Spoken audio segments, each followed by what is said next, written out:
Apêndice: Gramsci e o presidente militar inocente e útil do Brasil. O texto abaixo foi escrito, há tempos, por um prezado camarada, companheiro no combate à guerra suja nos chamados anos de chumbo. Ele preferiu manter-se incógnito e o assina com o expressivo codinome de Charles Louis de Secondat, barão de Labrede e de Montesquieu II. Eu apenas o estou repassando, enquanto é tempo, por concordar com tudo que ali está escrito. O presidente militar de então, durante os anos da Guerra Suja, e o outro que sucedeu não retiveram alguma reserva dissuasória, entregaram os destinos da nação aos inimigos da democracia sem exigir recibo e garantia de devolução se saíssem dos trilhos, contrariando, sem mais nem porquê, as aspirações dos revolucionários de 1964.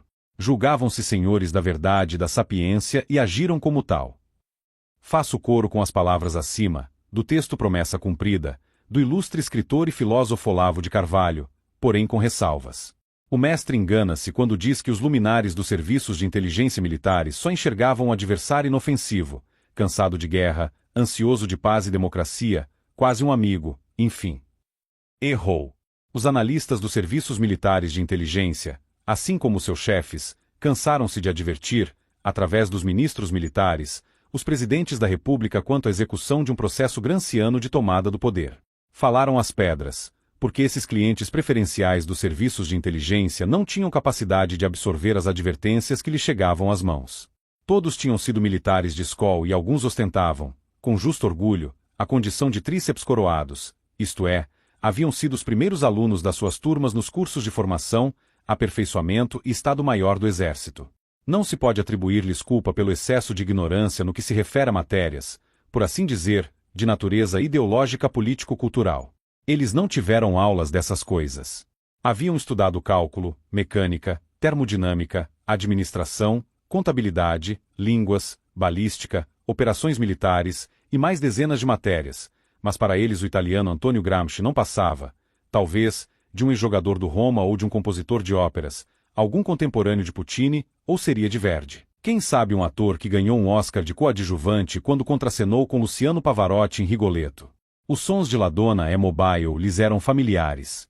Olavo de Carvalho, em seu artigo, tem meia razão quando diz que os militares, que em matéria de guerra cultural eram menos que amadores, nada perceberam. Por que só meia razão? Porque Olavo generalizou quando colocou todos os militares na mesma escola. Explico.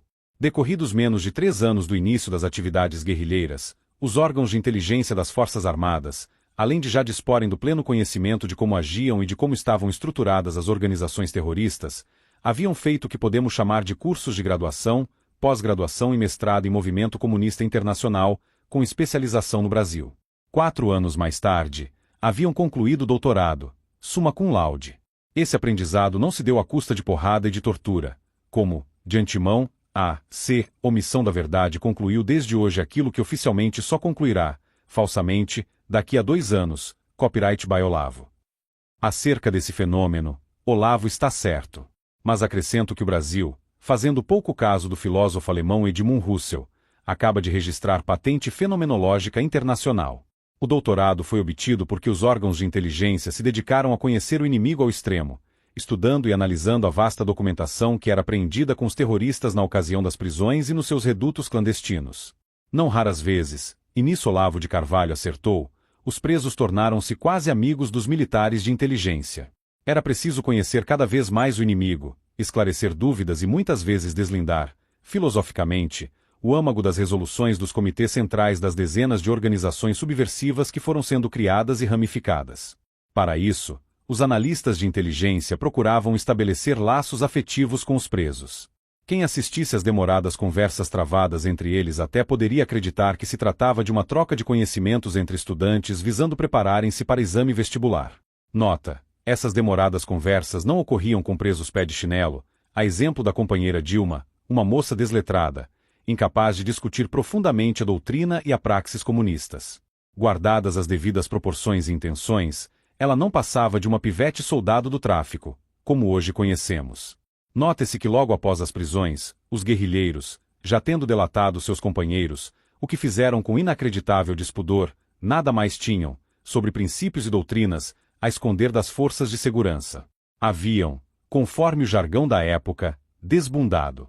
A partir desses momentos, mostravam-se ávidos em justificar os motivos que os levaram à tentativa de fazer eclodir uma revolução destinada à implantação de uma república comunista.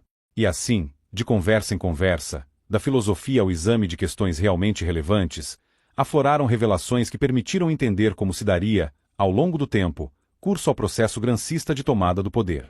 Porém, os analistas de inteligência não gozavam de alguma prerrogativa que lhes facultasse sugerir aos velhos comandantes que, como Olavo de Carvalho acentua, lessem os cadernos do cárcere de um certo Antônio Gramsci, que não tinha sido jogador do Roma ou tenor consagrado. Havia entre eles, quase todos jovens tenentes, capitães e majores, e os velhos generais-presidentes, um abismo político-cultural muito grande. Por mais que os serviços de inteligência divulgassem boletins mensais de inteligência, às vezes volumosos, analisando, depurando e resumindo as atividades do inimigo e os seus planos de dominação de mentes e corações visando a implantação, a longo prazo, de um regime comunista, nunca foram convocados para descrever e explicar-lhes, didaticamente, o cenário que se avizinhava. Aos oficiais de inteligência nunca foi dada a oportunidade de oferecer aos presidentes respostas aos chamados interrogantes básicos: o que, como, quem, onde, quando, etc. Tais autoridades preocupavam-se mais em ver em Woodstock apenas o que era divulgado pela mídia cooptada pelo MCI. Preocupavam-se com as drogas, as bebidas e a suruba campal hipercoletiva, mas faltava-lhes olhos para ver o processo que se desenrolava além das imagens divulgadas pela mídia internacional. Reverberavam opiniões moralistas e revoltavam-se contra os que confundiam liberdade com libertinagem. Mas não se preocuparam além da conta. Afinal, se viam nos jovens militares de inteligência um enorme contingente de agentes 007 capazes de dar cabo dos mais espertos espiões da NKVD, muito mais treinados e perigosos do que aqueles milhares de jovens que cometiam sequestros, assaltos e assassinatos, seria tarefa café pequeno neutralizar as organizações subversivas. Na realidade, a neutralização das ações, devido ao apoio que recebiam da Rússia, de Cuba e da China, não se deu assim com tanta facilidade, mas ao cabo de anos atingiu seu objetivo. Contudo, os presidentes militares esqueceram-se de que os centros militares de inteligência não passavam de órgãos de assessoramento e de operações de inteligência. Não lhes cabia, visando a neutralização do processo grancista, a execução de medidas de contra-inteligência, que teriam que ir muito além dos muros dos quartéis. Envolveriam ministérios civis e organizações subordinadas. E verbas consideráveis. Cabia ao Supremo Mandatário criar um órgão e fornecer recursos de toda a ordem necessários à execução dessa campanha na qual teriam que estar engajados especialistas em relações públicas, como eram chamados aqueles que, anos mais tarde, teriam a especialização que hoje denominamos marketing. Mas como poderiam tê-lo criado se desconheciam o inimigo, se desconheciam a necessidade da sua criação? Não lhes bastava ter passado os olhos nos 29 cadernos do cárcere, como sugere Olavo, porque Gramsci não pode ser lido como quem lê gibi. Seria necessário refletir sobre todas as suas colocações, sobre planos de ação contínua, a ação católica, a ação nos sindicatos. Os presidentes não tinham tempo para isso. No segmento de inteligência militar, o documento mais valioso recebe a denominação de Documento de Inteligência Estimada, DAI. Nele, além da descrição do panorama em curso, estimam-se as hipóteses adversas que poderão advir se não forem tomadas determinadas medidas.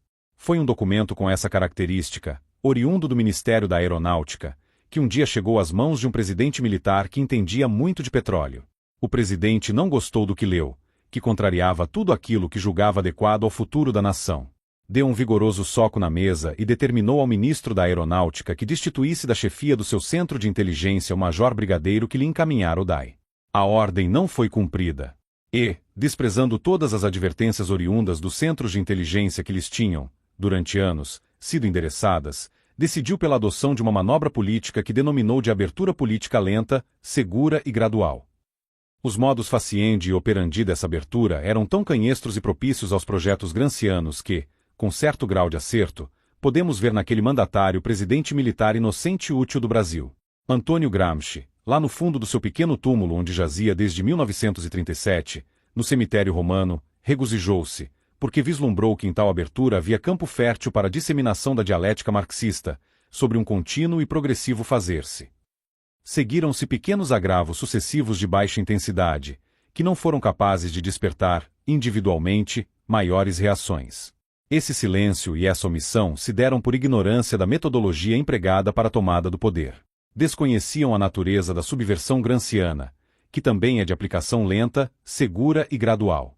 Gramsci sabia que o presidente de então e os que lhe sucederiam não seriam capazes, por incompetência, de neutralizá-la conforme o figurino há muito desenhado pelo general chinês Sun Tzu, aquele que nos fala se conheceis o inimigo. Estava certo. O presidente militar de então e o outro que o sucedeu não retiveram alguma reserva dissuasória. Deram curso ao projeto de abertura, entregando os destinos da nação aos inimigos da democracia sem exigir recibo e garantia de devolução se saíssem dos trilhos, contrariando, sem mais nem porquê, as aspirações dos revolucionários de 1964. Julgavam-se senhores da verdade e da sapiência e agiram como tal. Gramsci previu que os comunistas que estudassem e pusessem em prática, pelo menos em parte, tudo o que lhes ensinara nos cadernos do cárcere, seriam capazes de levar adiante as suas ideias. E foram. Continuaram ocorrendo os mesmos pequenos agravos sucessivos de baixa intensidade aos quais me referi, sem que, devido à miopia dos comandantes e dos seus estados maiores, fossem capazes de despertar, coletivamente, nos oficiais generais, as reações de que a verdadeira democracia carece, e o povo, que os tem em alta conta, exige. Assim, continuamos a assistir, ano após ano, à execução do processo idealizado por Gramsci. Até quando durará? Quando se dará por consumado? Não sabemos. Senhores generais, tenham em conta que, se na ópera de Verdi a mulher é volúvel, La Donna é mobile, na de Gramsci, comprovadamente, a revolução comunista não se afasta, lenta, segura e gradualmente, do rumo traçado. Cabe aos senhores, sem o emprego efetivo das forças armadas, mas com o da razão e da dissuasória, chamar aos costumes quem está saindo dos trilhos.